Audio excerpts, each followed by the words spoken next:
Hello, huge movie fanatic Nate, stopping on by. This time I'm coming at you once again for one of my famed movie/Blu-ray reviews. Today I'm going to be reviewing the movie and Blu-ray of To All a Good Night. This is the Kino Lorber/Scorpion releasing Blu-ray that came out. I'm not exactly sure when it came out. Does it say? Oh wow, 2014. This is really old.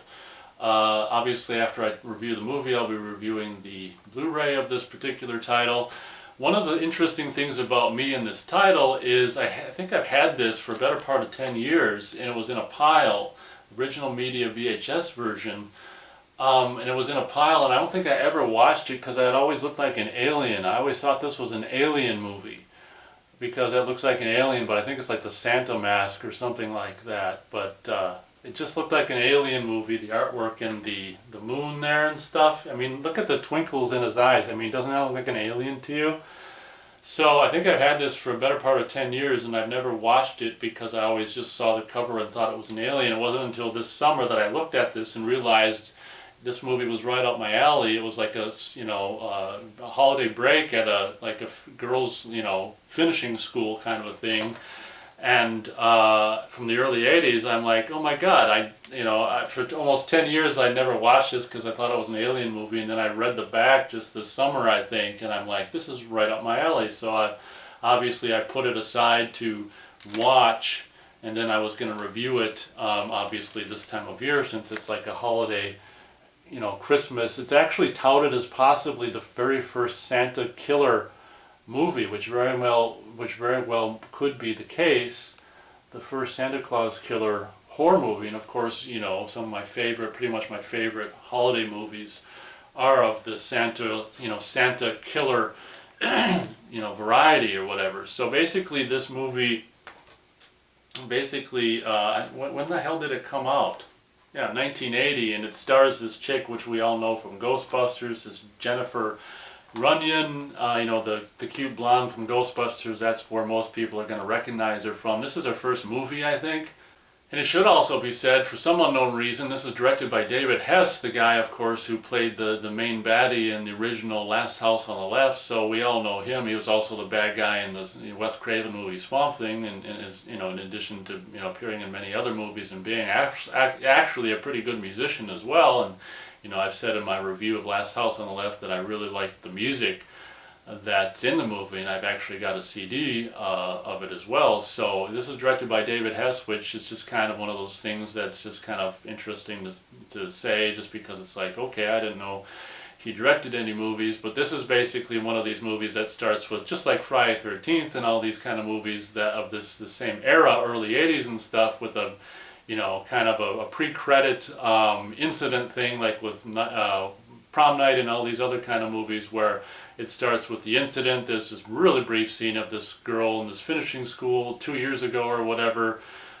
These girls just chasing this girl through the finishing school, and she ends up, dangling on this ledge and ends up falling over the ledge and splats down, and oh my gosh. And then we cut to, I don't know if then it's probably opening credits maybe or something like that. Regardless, it's like 2 years later, and it's the same finishing school, and a lot of the girls, I guess, or most of the girls are leaving, I guess, for holiday break or whatever, just like Dorm That Drip Blood. And I don't know, I don't think they even say why the girls that are staying behind are staying behind. I guess there is some dialogue that says some of them would rather spend it alone, or with some other of these girls at the finishing school than with their parents and their goofy friends or whatever. So for whatever reason, these a good amount of, I don't know if it's like 4 girls stay behind with, I don't know if this woman is just the cook or the housemaster, the house mother girl, or the house mother woman. I don't know if I will just call this woman, I don't know, she's the elder, kind of we'll just call her the housemaster woman or whatever. So I don't know if it's like 4 or 5 girls stay behind with this woman, looks after them and cooks or whatever, and stuff. And obviously the plan is to sneak her boyfriends in, and all that kind of good stuff. I guess this finishing school is supposedly located somewhere in some desolate area or whatever, because the boyfriends actually have to have some guy, or actually I think one of them's a pilot, not that it's a big plot point that matters, but the guys, the boyfriends or whatever, actually fly in, or the guys, because they're not all their boyfriends or whatever, but the guys fly in. How many, is it like 3 guys? Maybe 3 guys, so maybe there's 4 or 3 girls, I don't know. One of the girls actually dies really early on, so by the time the guys arrive, I think there's only like 3 or 4 girls left, and I think 3 guys arrive or something. And so they make the pilot guy, I think one of the guys, one of the boys or whatever, was actually a pilot, so he may have flown, but the pilot guy went for safety, whatever. The pilot guy stays with the plane, and the 3 guys go and, crash the girls know they're arriving or whatever, and go to the quote unquote party or the finishing school or whatever, and spend the night, or spend, the weekend with them. One thing I do like about this movie is the actual location they filmed it in. It was some kind of big, huge mansion or whatever that was, I don't know, I mean, it wasn't owned by anyone at the time, it was vacant or something like that, or whatever, but it really does have this very much the same kind of atmosphere in a way, but better, as like Dorm That Drip Blood, because it's the same premise, where the majority of the students go off for the holidays, and then a handful of them stay behind. So it's the same kind of premise. But I will say the location, the house that they filmed it in, the house that's, the mansion that's doubling in as the finishing school, is actually a really, really great location. Obviously, this takes place and is made in California, so you're not going to find any snow. A lot of people, like me from the Midwest, or people out from the East, and a lot of people that watch holiday-related movies, whether they're horror or just not horror, like family movies, holiday movies and stuff. Generally, if you're from the Midwest or place with snow like I am and stuff, you generally like to have your quote-unquote holiday movies, Christmas movies, whether it's a normal family movie or a Christmas killer movie. You let's face it, you'd just as soon see snow and stuff and frosted windows. Well, real frosted windows, not the painted on crap in this movie, but that's something that I've gotten more used to, over the years, watching, Silent Night, Deadly Night 2 and 3, and, well, for that matter, 4 and 5 and stuff, but, and so that's really not the biggest deal in the world. It was just really fun to, just when I thought I've seen all of the Santa Claus killer movies, turns out that I hadn't, and, it's really ironic that I hadn't seen that's what is possibly the very first Santa Claus killer movies. So, I mean, just when you think you've, seen it all, I mean, little do you know you've got this VHS of this movie in a pile that's sitting there for nearly 10 years that, you should have been watching, a lot sooner than I have, but at least I watched it this year. This movie actually reminds you a lot, the pacing kind of and stuff like that reminds you a lot of the original Black Christmas, where it just kind of has this, I think I said in my review of that it's got a really great atmosphere, but it has this thing of, because the whole movie takes place pretty much in one location, there's this sense about it not really having any forward momentum, and it's just kind of like the movie just kind of exists. And that for me is very much the exact same, way that this movie feels. It's like it has no, I think it's really hard to have a forward momentum when a movie takes place in, well, no, not necessarily. Look at Rear Window. That takes place in one spot, and there's definitely kind of a forward momentum and a direction to that movie. So for whatever reason, this movie, just very much with like the original Black Christmas, feels very similar to me, where it just feels like it's almost just, being written as it's going, or maybe it's not even being written at all. It just seems like they're winging it, scene by scene, and they're just, making it up as they go kind of thing. The premise of this movie is, these girls basically put something, I don't know if they drug the housemaster woman, so she, sleeps for 24 hours or sleeps all night and won't bother them after the boys arrive, so they can do their this and that and stuff like that. So they have this this Jennifer, whatever her name is, this chick from Ghostbusters, be the one, because she's like the sweet virgin and stuff. She's the one who brings her, the housemaster woman, the milk that's got the drugs in it to make her sleep all night or whatever. So, ooh, it's really funny. Like in the VHS, it was really clear. I might have not have been watching when I did watch the Blu-ray. It seemed like almost something was cut out, but maybe I wasn't listening to all the dialogue.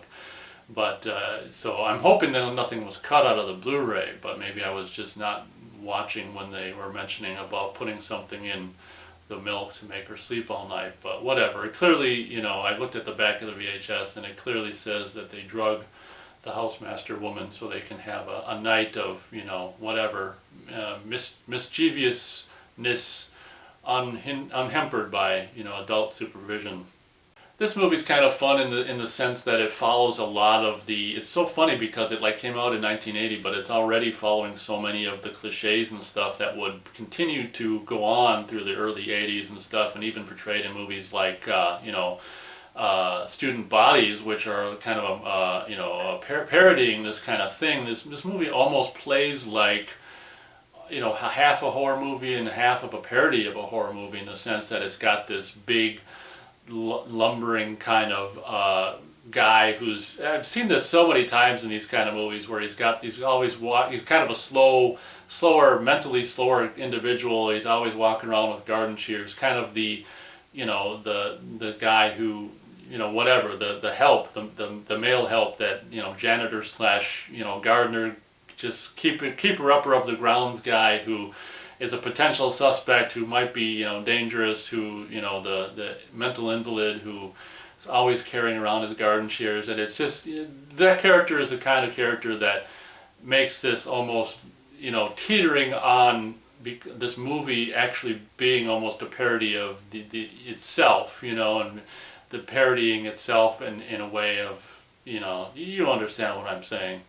This movie's kind of fun in that it features a couple rather, you know, busty-ish, chesty girls. One of them unfortunately dies right away, like when the movie starts, and basically after they put the housemaster woman to bed or give her the milk with the drugs in it to make her sleep or whatever. This one, you know, chesty chick is going to the fridge, or I don't know, I don't remember. I think she's looking in the fridge for something, and this you know, Santa Claus, this individual wearing a Santa Claus outfit and this mask. I think it's you know, basically, I don't know, more or less this thing. It kind of looks like that. Like I say, this looks like an alien to me.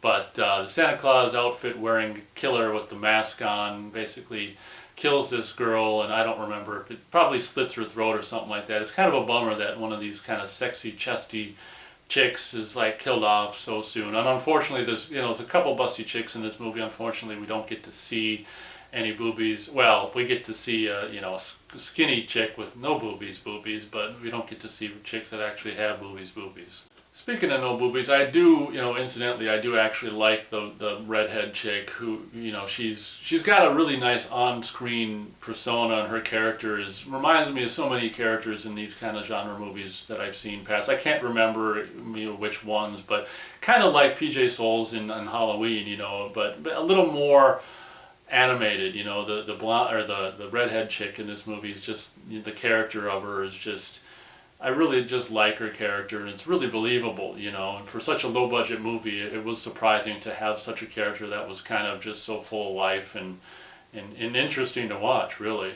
So basically, the first night, when they give the housemaster the drugged milk is when, I don't know, several people die, and as I said, the blonde chick, the cute blonde chick from Ghostbusters is like the final girl in this movie, and she's like presumably like the lonely virgin or whatever, and while the other girls are kind of shacking up with guys and getting it on or whatever, and this and that. And one thing that I will say is I think a couple of the first killings are killed with this individual wearing a Santa outfit, and I think like we can see that individual like burying bodies as the night goes on and stuff, which is kind of funny. And there's this like hand sticking up, and he steps on the hand and covers it over, and so the Santa Claus killer will be killing, I think, like 2 or 3 people, burying them, and then later on during some sex scene or whatever with a couple characters, it's really kind of cool how they change it up. I think this is the only scene that changes it up, where all of a sudden there's this like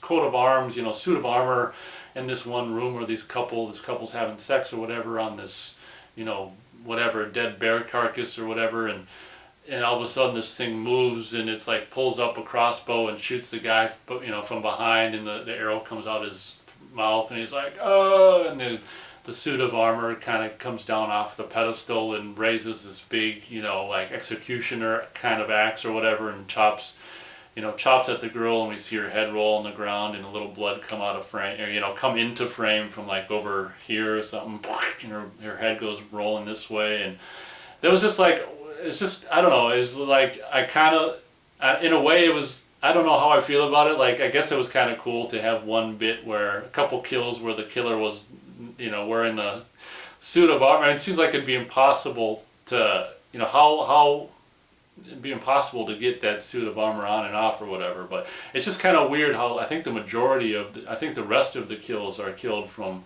Santa Claus, you know, wearing outfit killer, and all of a sudden you've got a couple kills that are just the suit of armor, and it's just like, okay.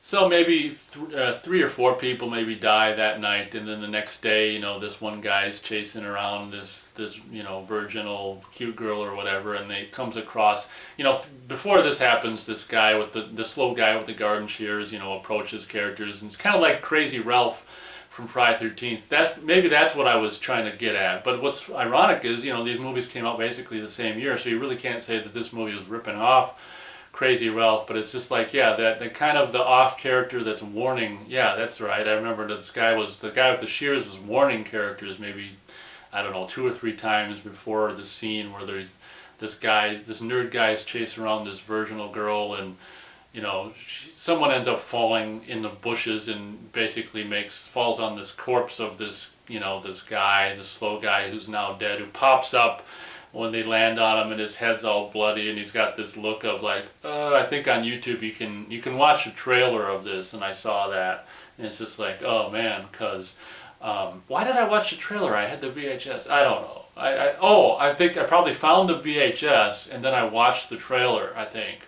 And then I'm like, oh yeah, I gotta watch this. And it's funny because the trailer makes it look like, it almost looks like an Italian horror movie when you watch the trailer. And just this scene where they fall on this guy and his body pops up and they zoom in on his face and he's like, it's just very Italian horror movie-esque, you know. So this is probably midway point of the movie where things, you know, this is the next day or something where they discover that this guy's been killed, and the kids that disappeared are probably dead too, and there's this there's this detective guy that shows up, and you know, he's like, okay kids, you know, hunker down for the night. I don't know why, well I do, because of the way the movie ends up turning out. I don't know if I'm going to spoil, I don't think I'm even going to spoil who the killer is in this movie, so if you want to see it you'll have to, or if you want to know you'll have to see it.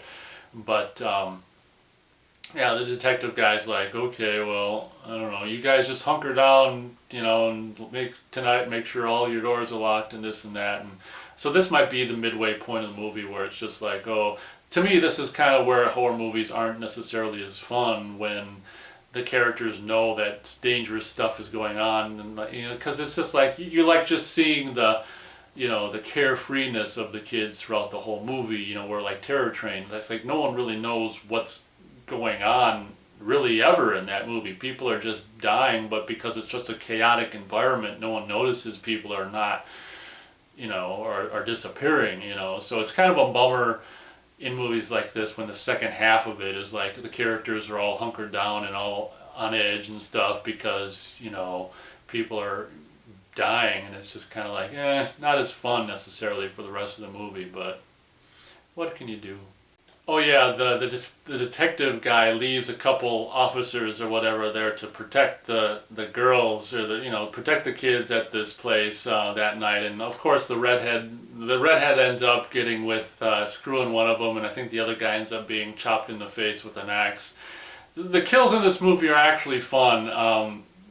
In my opinion, they're kind of over before they start in a lot of cases, where it's just like the killing of the second, the other guy, the cop or whatever, who was left to protect the kids or whatever, where he's just like out in the yard or whatever, and sees this Santa Claus coming at him. What are you wearing that goofy outfit for? And he's just like raises the axe and chops him in the face. But I mean, it's really very much looks like Friday 13th. I mean, the axe in the face and the guy falls to the ground. It looks really great, but a lot of these, like I say, the kills are just over before they start. It's like linger a little bit longer on them, even if you have to like slow it down in post-production. Just, you know, I'm not too keen on like kills just and then it's like cut to the next thing. It's like, well, you know, the movie kind of exists in a lot of ways for the kills, so embellish it, enjoy them for a little while. Don't just be, you know, just hop on to the next thing right after a kill happens. You know, enjoy it, relish it.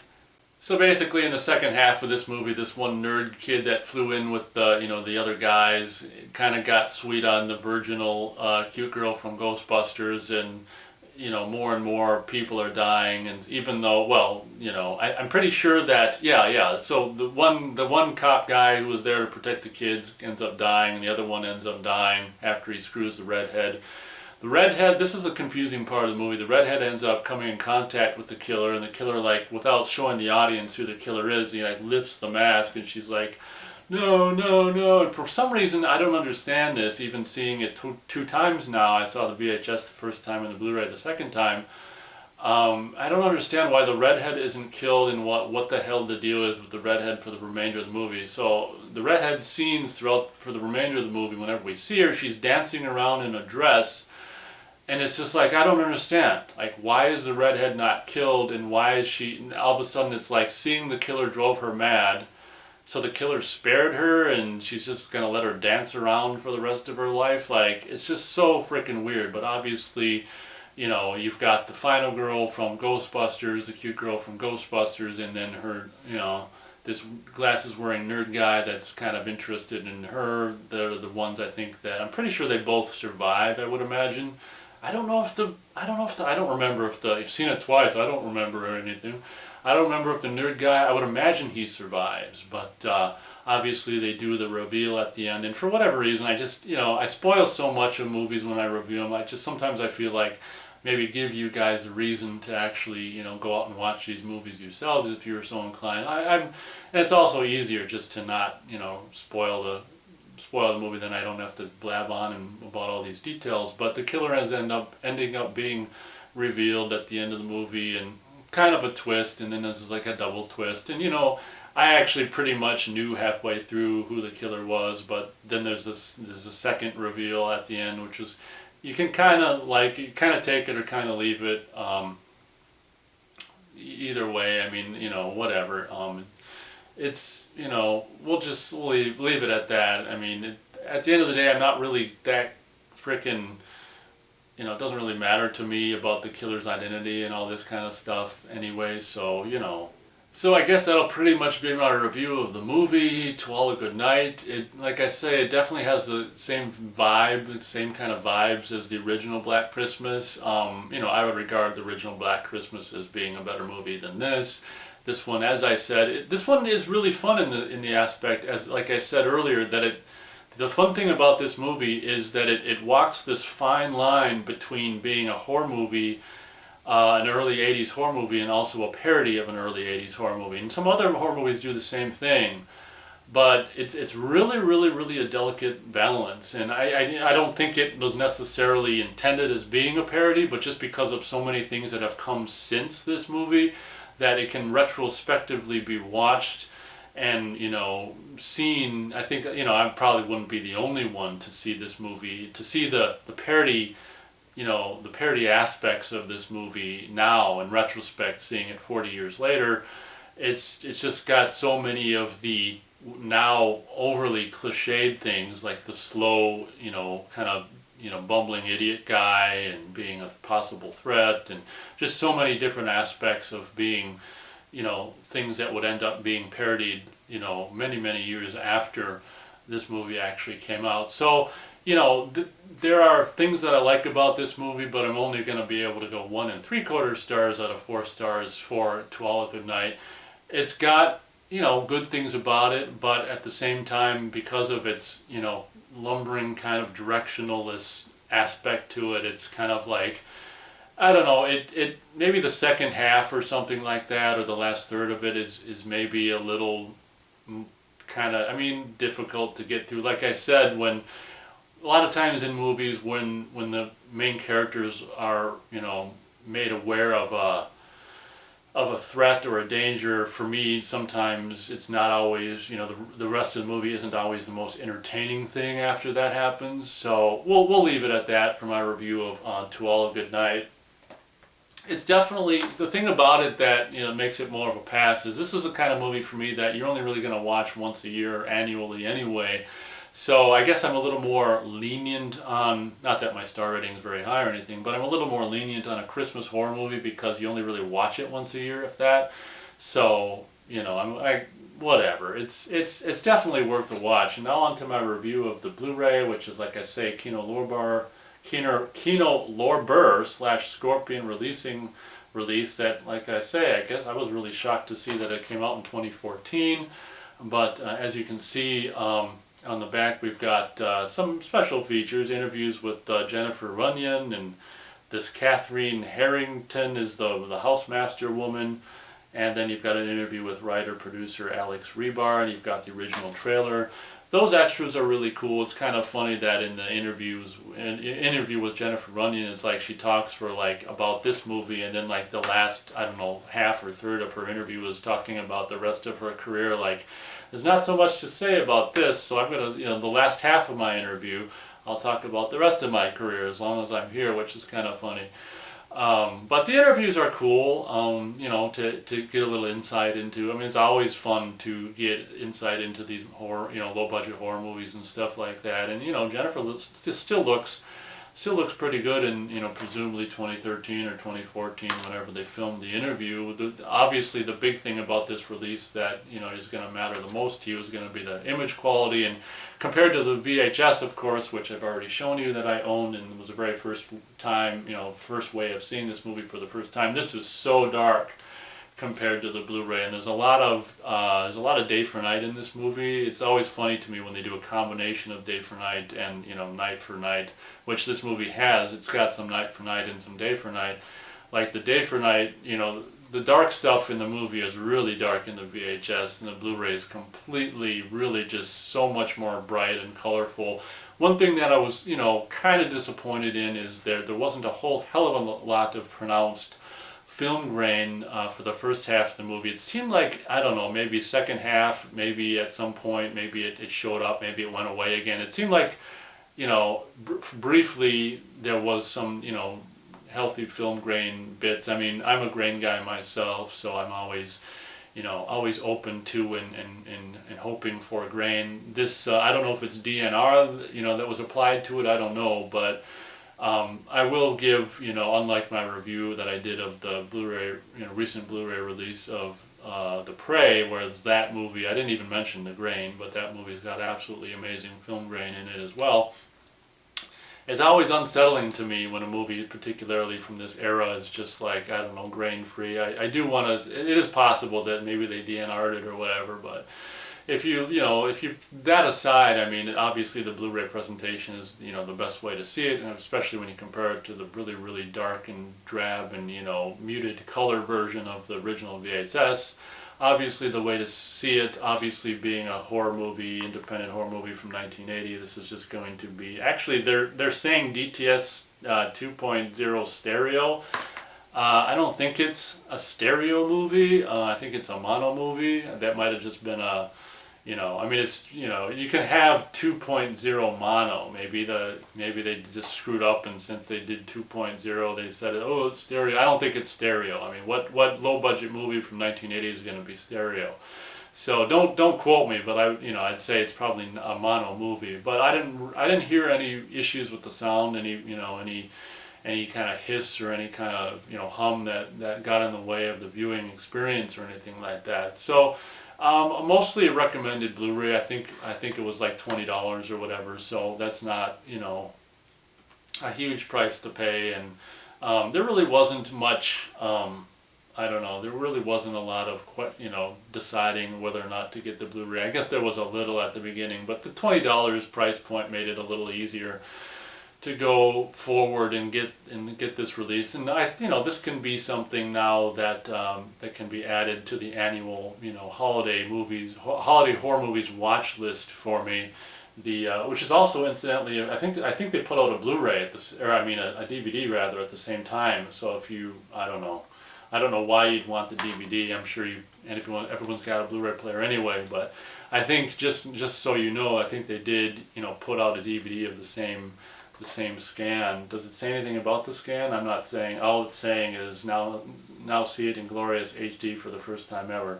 So they're not saying any specifics about the scan itself. So, and there is your To All a Good Night disc, because I guess it's a collaboration with Scorpion Releasing. Maybe that's why we've actually got an artwork on a Kino Lorber disc versus a boring, art-free, Kino Lorber disc, which is generally what they do when they not pairing up with another distributor. Anyway, I think this review is over. Thank you very much for watching this review, and as always, we'll catch you on the next one.